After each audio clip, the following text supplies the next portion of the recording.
Today's episode of the Star Local Media High School Sports Podcast is brought to you by Texan Senior Residential Care Homes, ATD Painting, and Performance Food Group. Texan Senior Residential Care Homes, senior care at its best with a family atmosphere.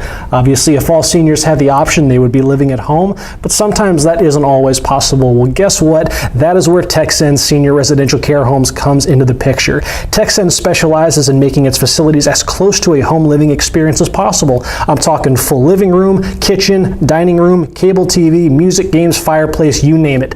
Texan Senior Residential Care Homes has it. They've even got home cooked meals by experts. It's an extra throw-in. Not only that, there are no move-in fees, no visitation restrictions, so your loved ones are free to stop by and visit anytime they please. Texan Senior Residential Care Homes are located at I-635 and Marsh Lane in Dallas, right near Carrollton. For more info, you can call 469-400-7650. Texan Senior Residential Care Homes. And now, let's podcast. Welcome to another episode of the Star Local Media High School Sports Podcast. My name is Matt Welch. I'm the sports editor of Star Local Media, and I am being joined by Taylor Ragland and Kendrick Johnson. And gentlemen, let's dive into the latest week of high school football. As has been the case for the second half of our podcast each week, we're going to touch on what was voted on by y'all as the game of the week. Then we're going to quick hit some of the other marquee matchups within our coverage area. First off, thank you to everybody who voted in the Game of the Week poll. Monday and Tuesday, a very competitive one. This one was a kind of a three-horse race for a good little while. You know, shout out to the folks at Hebron and Coppell for a lively turnout. Ditto for Frisco Lone Star and Frisco Wakeland. But a special shout out to the folks up in McKinney North, because McKinney North versus Texarkana Texas High, that is our Game of the Week. It's the Bulldogs have been on the cusp. You know, the McKinney North has been in the Game of the Week poll quite a bit already this season, and they've always been in the mix, finished second, third, whatnot. But this week they get the spotlight all of themselves. So a nice little District 7 5A Division I tilt between them and Texas High. This game is going to be Friday, 7 o'clock out at McKinney ISD Stadium. So let's break this one down. A game where between two teams who, after last week, I would say they're both, I don't know if it's safe to say that it's in must-win territory, but it's pretty close. Speaking of spoke to Coach Reggie this morning, they're treating this as a must-win because this is a district you do not want to go down 0-2. And I've reported on from non-district off-season to summer, that coming into from non-district, that with this being so much travel, like you got travel that you don't see in playoffs sometimes. Yeah. Protecting home field is a key. So even though North lost last week to Sherman, they have to protect them ISD Stadium, because every game that you lose at home will come back and bite you. You don't want to have to be having to travel out to Tyler with a must-win to get into the playoffs in week 9 or week 10. You don't want that. You don't want those problems. This is a game where, between two teams that the records, the numbers are kind of similar on paper, at least, just from North is 3-2, 0-1 in district. Texas High is 2-3, 0-1 in district. Both teams coming off very lopsided games and not in their favor last week. John Tyler dealt Texas High a vicious whooping, a 51-13 loss in their district opener, and then North, which had a bit of momentum from its non-district campaign, they took a hard one against Sherman, 59-20. Let's focus on North, since they're the team that we cover and whatnot. But that was a bit of a surprising result, one that I'm pretty sure that we would not have forecasted heading into the district slate. So with North, just kind of what were your takeaways from that game, Kendrick? Basically everything that could go wrong went wrong. We have muff kicks turning into touchdowns, 50-yard screenplays. And I think even more importantly is star quarterback Cam Constantine suffered a concussion early in the game, and he's now just a key player. He's an emotional leader, so that kind of felt throughout the team. He is the engine for that offense. Yeah, exactly. And just for that team, everybody feeds off of him. So when they saw him go down, I think that kind of like it all snowballed. One of the coaches told me he woke up the next day, it's like, that really just happened. So it was a rough night for the Bulldogs, but it's kind of one of those things like they flush it away and they refocus. And a little stat that they don't want. I have to do research to get this one. They don't talk about this. Counting last week, that's the 8th year in a row. That's going back past Ronald Jones that North has lost their district opener. Wow. So in a weird way, it's good they're used to being in this situation. Yeah, I guess there's something. Since I've been covering them, like they don't win their district opener. I went back. They go all the way back to 2009. Really? They've never won a district opener? No, they haven't. I guess within 8 years. Yeah. Yeah. God, that is wild. The 8 years that they won a district opener. So, fortunately from the Bulldogs and Coach Fetchy and them, they're used to this. This is what they do every year, like literally. And they still get to the playoffs majority of the time. For sure. With Constantine, so it sounds like it's kind of up in the air. Up in the air, it'll be a game time decision. Like literally, they won't know until 7 o'clock Friday night if he's playing.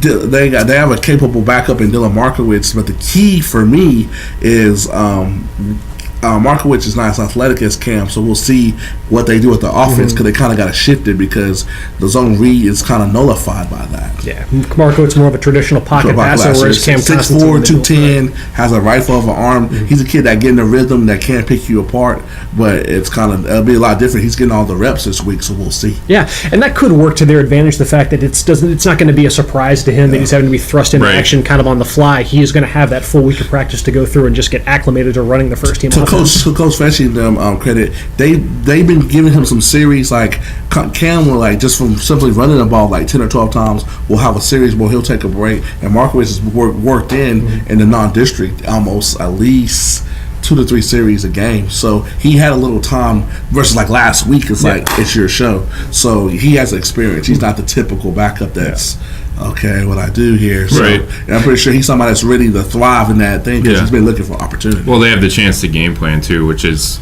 sometimes a huge edge. Like you said, it's not going to be a surprise. It's not I didn't expect to play tonight and all of a sudden I'm in. I mean, that works for the coaches as well. If you have a week where that, hey, we're 75%, and I'm not speaking actually for them. I don't know what the percentages are, but if they say, okay, the majority percentage chances, we're going with the backup this week, how do we morph our offense and change our offense to best take advantage of that instead of, okay, Mr. Backup, go run the first team offense like the starter does, which is, not usually a good plan of attack. One of the few cases where I know the 2-quarterback system can kind of be a bit of a hot topic as far as just how effective it can be, but I guess this is a case where it kind of works in their advantage. They did it a little bit last year too, so it's not like it's not a political move like in other schools or situations. So both quarterbacks know. Even earlier this year against McKinney High, they had Markowitz quarterback and he was throwing to Constantine as a receiver. So they're good at moving and being creative.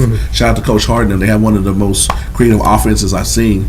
But the main thing this year is to see how the defense, which has been playing lights out, how they respond to last week. Coach Villarreal and them went through our topic of our Sunday Spotlight, doing a great job building a foundation, went through and looked at from, hey, what we got to do to get better. And they've been getting better each week until last week. So it's going to be hard to see what happens this week after last week, see if they make adjustments, or it's going to be very interesting.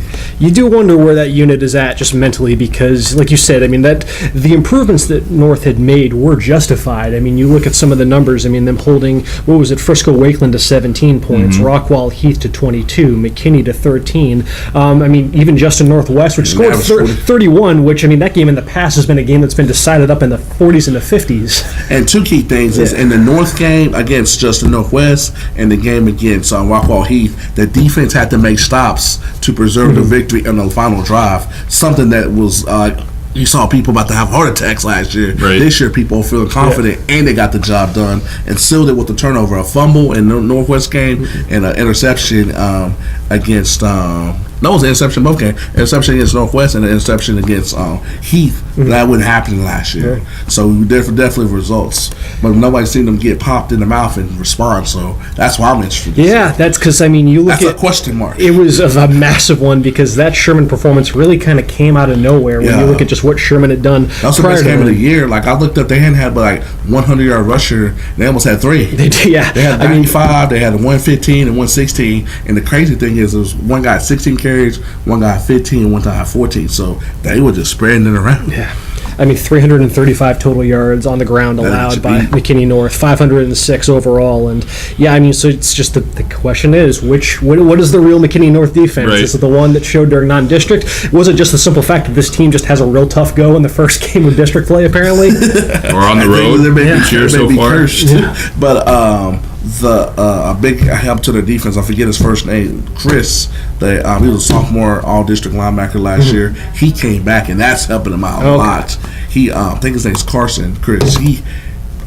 just him being on there, he's kind of like their Sean Lee. They respond to him, he gets people lined up, and all that good stuff. So he makes the little things that you don't see from the stands that help out the team. So hopefully with him being back in a full go, that will help them out a ton. And them being back at home, I think is a big deal too. I mean, you start the year with 2 wins in a row at home. They're 2-0 at home, and then you go on the road 3 straight weeks, including against Sherman, which you talked about the travel factor in this district. It's one of the shorter trips, but still an hour or so, depending on traffic. So it's still not easy. So I mean, it may be a case where the Bulldogs are just ready to get back home and have somebody else come to them, man. Yeah, if you're in District 758 Division 1. You gotta, if you went on the road, you doing something, because it's definitely like, usually like it's like protect home field, you got to look cliches. This one, that's not that big a deal, because who wants to travel 2 hours knowing you got to win this game just to get into the playoffs, to make another 2-hour trip? Yep. At least when you make the playoffs, you're playing somebody in a neutral site. Right. You don't got that noise in this district. I'd be curious to look up when the last time Texas High had to play a game in the Dallas area. I think it's probably been with them just based all the way out in East Texas. You mean like playoffs or like just period? Because playoffs they played Highland Park last year, I think, at Jerry World. Okay, well there you go. Question answered. They actually came close. They was like, I think Jerry Jones' grandson had to throw a touchdown like in the last minute. It's 56-49 shootout, but they graduated a lot of speed. Their problem is this year, from the little huddle I see, they have individual speed, but they don't have team speed. And usually they have like some running backs that can go, or some DBs. Now they have a DB, a receiver, but they don't have a collection. So that's the difference from the regular Texarkana High that we're used to seeing tradition. Yeah, this Texas High team, we can talk a little bit about them and just what's kind of in store for McKinney North, because on paper this is a team that heading into the season was kind of unanimously projected to be a top 2, top 3 team in the district, and so far, obviously, again, they've had just they've had one district game, and it was against a team that I think is the projected favorite to win that district in John Tyler. But no shame in that score. Even prior to that, I mean, this is a team that I think the results don't necessarily line up with what the expectations were coming into the season for the Tigers. The offense was kind of expected to be the kind of the anchor for that team with the experience they had back, 6 returning starters, among the more explosive in the district. But so far, just 306.8 yards averaged, 22.4 points averaged. They've already been held to 14 points or less 3 times in 5 games. So, I mean, it's you look at where the I guess the problem might lie. I mean, they do have the experience back at quarterback with Colton Clack. He's so far 1,044 yards, about 54% completion percentage, 11 touchdowns, 2 picks. But it sounds like pass protection might be an issue for this team. They got sacked. He got sacked 7 times last week against John Tyler, and on the year he's only averaging 1.6 yards per carry, which typically means you're getting tackled behind the line of scrimmage quite a bit. Their pass protection is key. Landon Till, and then we'll have a field day. North defensive line's pretty solid, and their linebackers with Chris. Coach Fetchy's son, Max, he's been a very good, timely outside blitzer. Like, he's that guy. It don't look like he's doing something until he brings you down and he gets that sack. Because against Northwest, they blitzed on 3rd downs on like 75% of them and got home on 3 of them, and that changed field position. As far as other guys to keep an eye on for Texas High, you've got their running back, Chris Sutton, who's who averaged right around 5 yards a carry last year. He's been a little bit slower out of the gates. Again, it could be a blocking thing, but he's only averaging around 3.5 this year. Whoa. So, and he's also a factor in the in the passing game. He doubles as their leading receiver reception-wise. He's got 14 catches. Their leading receiver is Miles Washington. He's got 12 catches for 337 yards, 3 touchdowns. Kobe Webster, another big play receiver, 14 catches, 205, and 4 touchdowns. They've got 3 receivers that already have receptions of 70 yards plus on the season. So the big plays. Yeah, they can hit you big if they catch the secondary napping for sure. Defensively, though, it's been a bit of a chore. That was a unit that was hit hard by graduation. They only had 3 starters coming back. That's they had 8 guys that graduated, and I think 3 or 4 were D1, so they had superior talent outside of the ball.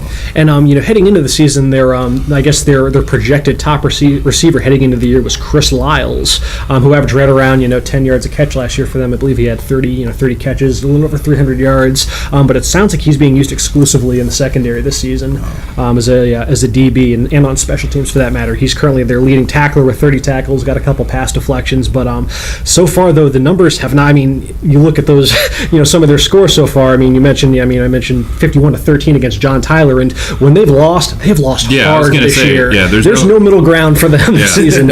You look, their opener 56-7 loss to Pflugerville-Hendrickson, a Hendrickson team that did have a pretty solid playoff season last year. So no shame in that. Kilgore, a perennially strong team in 4A, albeit they're 1-4 I believe this season. So that result was a little alarming, but they lost 42-14 to Kilgore. Yep. Overall in the season, they're giving up 43.8 points per game, and they've allowed at least 35 in every contest. So that's like North from last year. When you factor in, what happened with North last week against Sherman, this game could very well be just whoever has the ball last. Yep.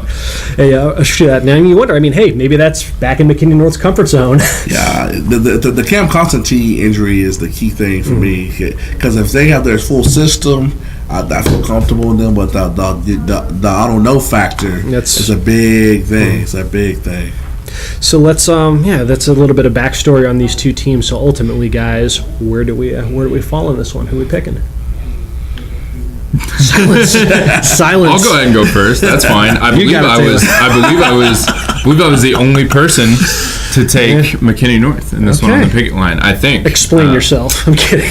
I think I've touched on kind of the things that led me to this pick. I think this pick came down a lot to whether you think the Sherman game was kind of a blip on the radar or more indicative of a serious issue. And I think right now we don't have enough information or enough data to say that this is the McKinney North defense as opposed to the first 4 games where they were great. I think that the travel factor is a big deal. That is a long bus ride out to McKinney North. McKinney North has been good at home, like I said, 2-0 at home. Yep. And for me, it comes down to Texarkana's score lines. I think that like we said, there's no shame in losing to John Tyler and Hendrickson. That's not the losses are not the issue. It's the way in which they're losing these games. It's the lopsided scores that are a little concerning for them. So just with all those factors, with McKinney North being the home team, getting to hang out and let them take a 2.5-hour bus ride to them, and kind of getting back on track, I think, after the blowout and unexpected loss last week. Like I said, I think I was the only one to take North. So give me the Bulldogs.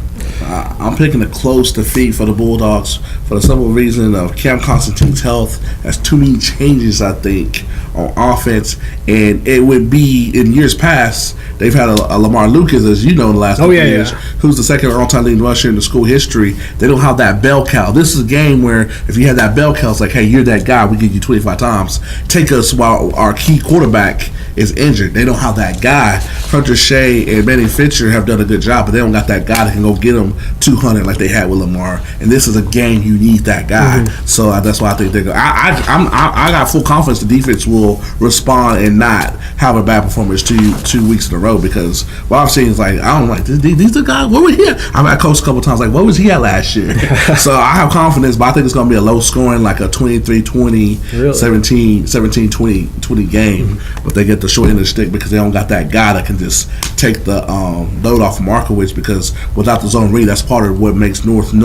They can catch you in the zone read, and then when you hug in, they got Frazier, they got one of these receivers that are throwing the threat, and they hit you deep and they score real quick. So it's going to be hard to do when you know there's no threat of a run.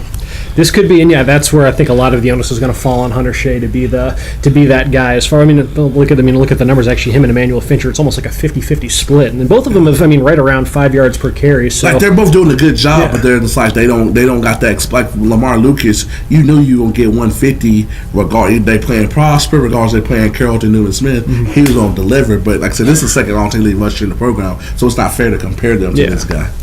Let's see. So as far as where I leaned on this one, that I don't know if it's just an overreactionary pick to that what happened with Sherman last week. Well, that's what I said. It comes down to how you feel about that game. If you think it's indicative or part of that with because I'm just looking at what Sherman had done prior to that. They scored 21 points against Fort Worth Brewer, 19 against Frisco Liberty, 7 against Justin Northwest. This is not an offense that's going up there and just hanging 50 on just anybody. No. In the past, they've been capable of that, but not this season. So just between that and I don't know. I mean, the last time I saw McKinney North in person was that Highland Park game, and granted that's obviously a bit on the extreme side as far as, but I know, I mean, North's, that the reputation behind North's defense, and this is a very much a nice prove it game as they look to bounce back. But I mean, I might just be working off of just kind of the previous history of McKinney North's defense, but when I saw them, give up that much to Sherman, that, oh boy, that's I fear that some of the old habits might be creeping up, and I believe that, Texas High is a bit more firepower than Sherman by a considerable margin, even though the numbers might not necessarily align, have aligned to that, to that standpoint up to this point in the season. So, I just, I don't know, that was enough to make me go for Texas. I'm surprised this one was as lopsided as it was, honestly. Very much it's one of those games where... Because when looking up the numbers, none of the numbers just immediately just flew off the page in favor of Texas High in this matchup. This does feel like a very much kind of a coin flip in this game. I think North, if they can hit their average, they average like to 37, 38 points a game, they can win this game. But they're going to have to, I don't think they can score that much this week without everything full go. Who do you think needs this win more? Oh, North do, because they still have to see John Tyler. They still have to see Poteet. It's definitely a must-win for the Bulldogs. And like I said, this is a home game. You cannot give away home games regardless of who you are, because that means you're going to have to win somebody's house in the cold weather late in November and be on some bus 2 hours away knowing your playoff line's on the line. I don't want that smoke. The 0-1 definitely looks better for Texarkana just because of who they lost to. Yeah. So, I mean, just by virtue of that. It's unlikely, if John Tyler is what we think they are, and they're going to be in that top two in the district. Whereas for North now, you have to think of like kind of big, like long-term, the tiebreaker picture, and now you got to stay away from Sherman because you don't want. I mean, the max tiebreaker in a in that lopsided loss to the Bearcats. You don't want anything to have to do with that as far as making or breaking your playoff chances if it comes down to tiebreakers late in the season. So that's a look at kind of where we're all at on Texas High versus McKinney North. Voted on as the game of the week by y'all. And let's see, we had a chance to catch up with one of these standout defensive players for McKinney North as they look to bounce back from last week. Just to catch up with linebacker Ezra Gore to chat a bit about the Bulldogs' season thus far and the big game on Friday against Texas High. We will see what Ezra had to say after a word from this sponsor. Let's take a quick break to talk about ATD Painting. Whether it's painting, staining, carpentry, residential, commercial, interior, exterior, if you need it painted, ATD Painting has got you covered. At ATD Painting, their goal is to provide a home improvement experience that is a great value, trouble-free, and enjoyable.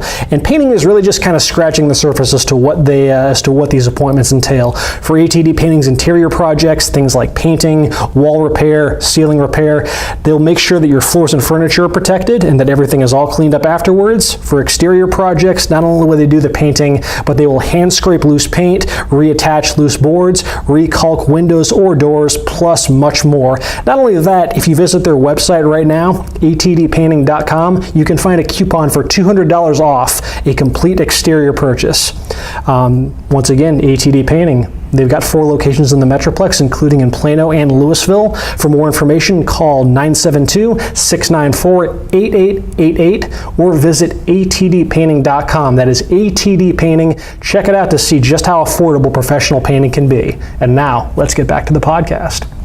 We are out here at McKinney North High School talking with Ezra Gore, a senior linebacker for the McKinney North Bulldogs. McKinney North prepping for a big game Friday night against Texas High out of Texarkana. First off, Ezra, thank you for taking the time to chat with us today. No problem. So we're officially, I guess, halfway through the season. Up to this point, McKinney North is 3-2, so more highs than lows. How would you kind of assess the first half of the season for the Bulldogs? I think we had a lot of success in the beginning. Last game, of course, we weren't very happy with, but I think that we can bounce back because I think this whole season we've shown our resiliency, coming back down a few at halftime. Every game we just fight, and that's what I just love about our team. So I'm really proud of what we've done the first half of the season, but it's not about how you start, but it's how you finish. You mentioned, looking to bounce back on defense. Obviously, the game against Sherman, a game that didn't necessarily go according to plan. When you guys sat down and looked at the film from that game, what kind of jumped out about that game against Sherman that was so different from previous games? They just really schemed us really well, and so we're gonna make some adjustments this week, and we're gonna play a lot harder. We probably realized as a team that we didn't give the full effort that we should have last week. So this week we came out out, have a different mindset and a different mode, and we're just out here and going to Texas. We're just going to take it to them with everything that we have. So kind of building off of then, how does this defense bounce back on Friday? We bounce back by playing every play like it's our last play. We can't take any plays off. We have to look at our assignments and trust what the coaches teach us. And I just learned this yesterday, but apparently district openers have just been pretty tricky for McKinney North in the past for whatever reason. So I mean, you guys have been in the I guess the 0-1 hold to start district beforehand. So do you at least kind of take pause in that the fact that the team has worked out of the situation before in previous years? Yes, I have no worries or no concerns about the team because I know that we can bounce back. That's just how we're built. We would of course all love to start 1-0, but starting 0-1, that just makes the season more exciting and just shows us that we have to grind. You get an opponent that you just don't see all too often, all the way out from East Texas, Texas High, making the trip to McKinney. Talk a bit about just the challenges that their offense poses. They have really athletic guys, really fast, explosive offense, but I feel like we can match them on our secondary and our linebackers. I feel like we can also really get after the quarterback. I feel like we can pick on their line a little bit, so I'm excited for this game to see us get a lot of sacks and possibly a few interceptions as well. Both McKinney North and Texas High looking for that first district win, and it's only the second district game, but nevertheless in a district this competitive. Do you guys view this as a must-win already? Oh, yes, this is definitely a must-win. This district every game is tough. Every game is going to be a dogfight, so getting a win is just very important each and every week and week out. So then, I guess looking at your season, you've really done you've maintained the momentum that you built up as a junior when you were named to the all-district team. Talk a bit about how do you feel like how have you grown as a linebacker just since last season? I've just grown on my comfortability with the position. Really, I've learned how to read keys a little bit faster, fit my gap a little faster, and then adapt to what I see. I'm not really panic when I don't see something that we've practiced. I trust in my abilities and what I've been taught to go out there and play with whatever they throw at me. As a senior, has your role changed much on the defense, or is it kind of the same as last year? It has. Last year, I was my first year on varsity, so I was just really trying to prove myself to the other guys. But this year, I've stepped up as a leader. I'm trying to lead my team to the playoffs this year. So. And our McKinney sports editor, Kendrick Johnson, has done a lot of writing about just the growth and improvement of this defense this season. From your vantage point, just does this defense feel any different to you from years past, and just how have you seen that growth? It does. This defense has a lot more swagger.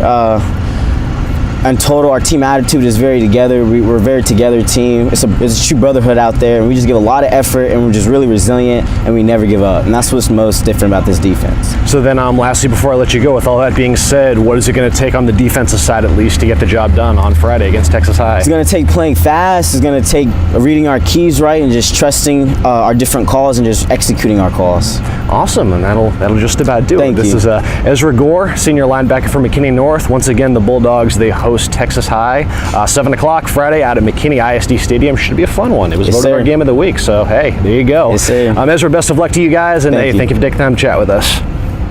Thanks again to Ezra Gore for taking the time to chat for our Student Athlete Spotlight in advance of Friday's game of the week between McKinney North and Texas High out of Texarkana. So we got 4 more games that we're going to break down a little bit, just quick hit them a bit and give some picks and just some of the other marquee games that are in our coverage area.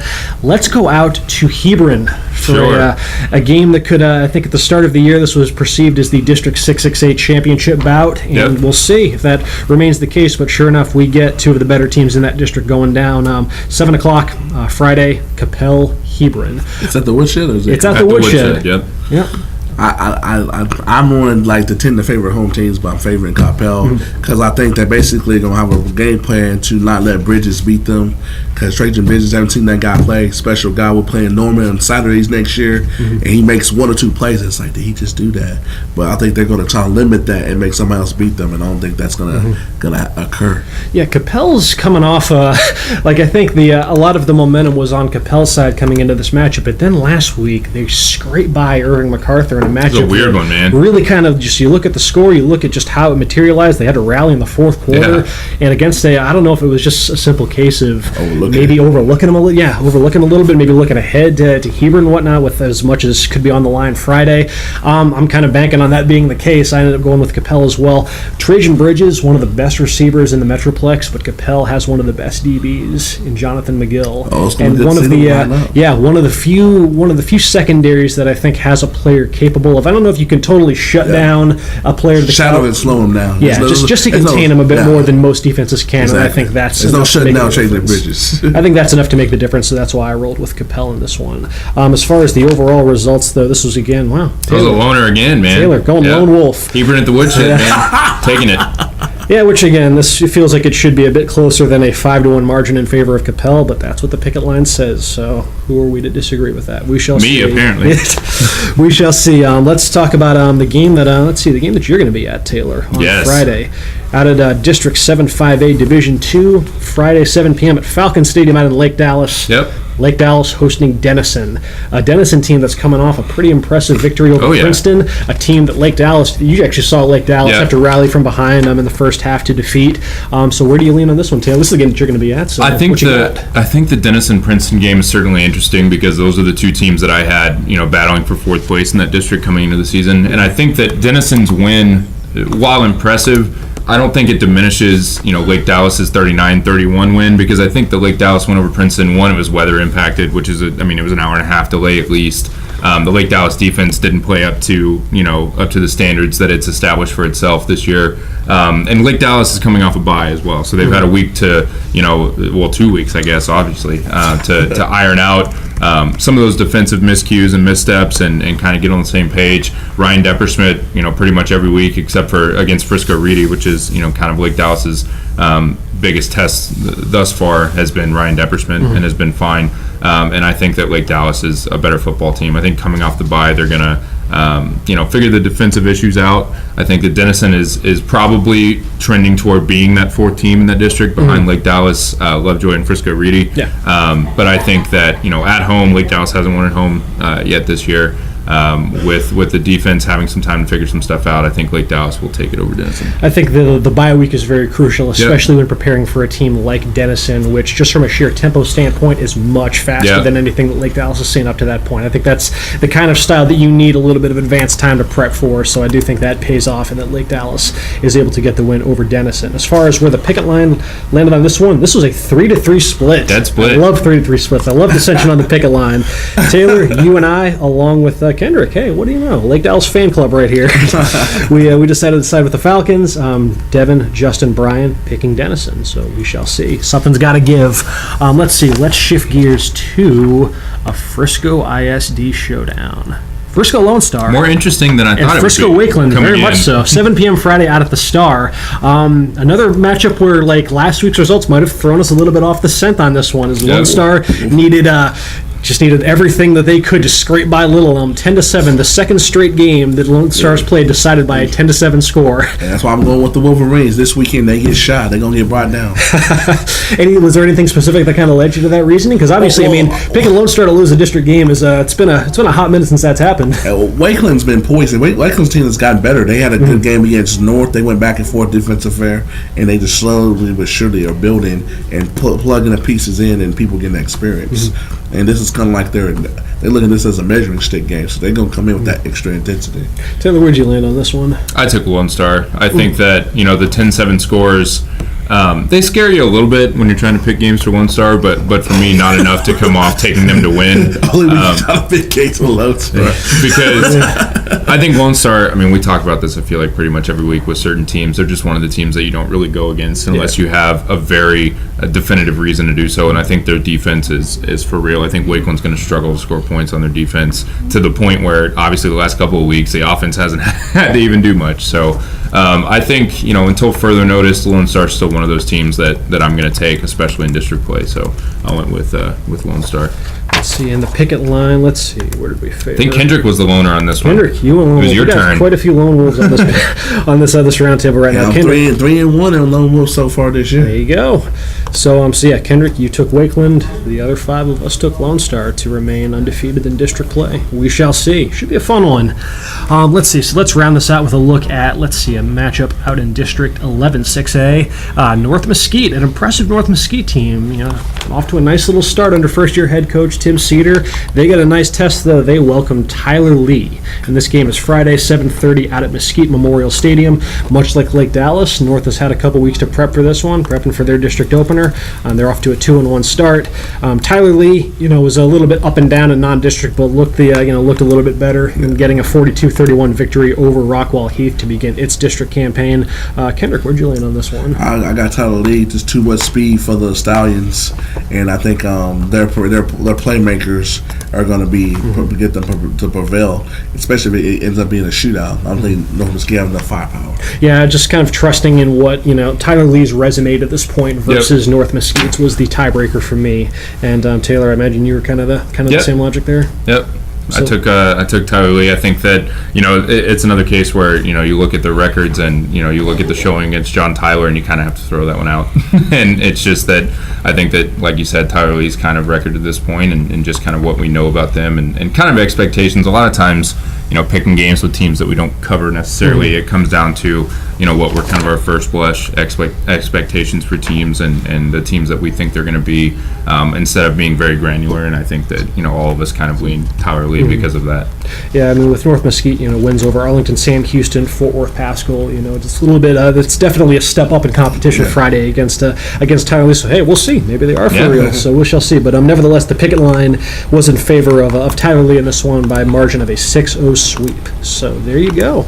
Let's look at 5 of the biggest games that are on the docket for our coverage week this week. As far as coverage plans go, Kendrick, where are you going to be at on Friday? At the $70 million Palace. That is MISD Stadium, my home away from home. I'll be there for the 5th week in a row. How about you, Taylor? I will be out, as we mentioned, Lake Dallas for Lake Dallas and Denison. One I'm looking forward to. Should be a good one. I get to see a team that I haven't seen yet this season with District 9-6A on its bye this week. I'm going to go help out our Denton County sports editor, Justin Thomas, and I'm going to be covering Marcus in their game against Irving Nimitz at Marauder Stadium. Those Irving schools, man. Pesky.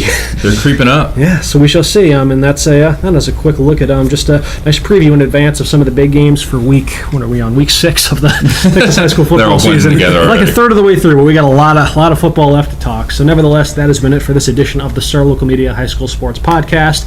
We will all be out and about on Friday, tweeting up a storm during our games. Afterwards, the first spot that you can check out our games as well as video highlights, rapid reaction podcasts, the whole 9, starlocalmedia.com. This has been Matt Welch, Taylor, Kendrick. I do that all the time. You do that almost every episode. I do. Really, I do. Almost every episode. You'd think I'd remember y'all's names by now.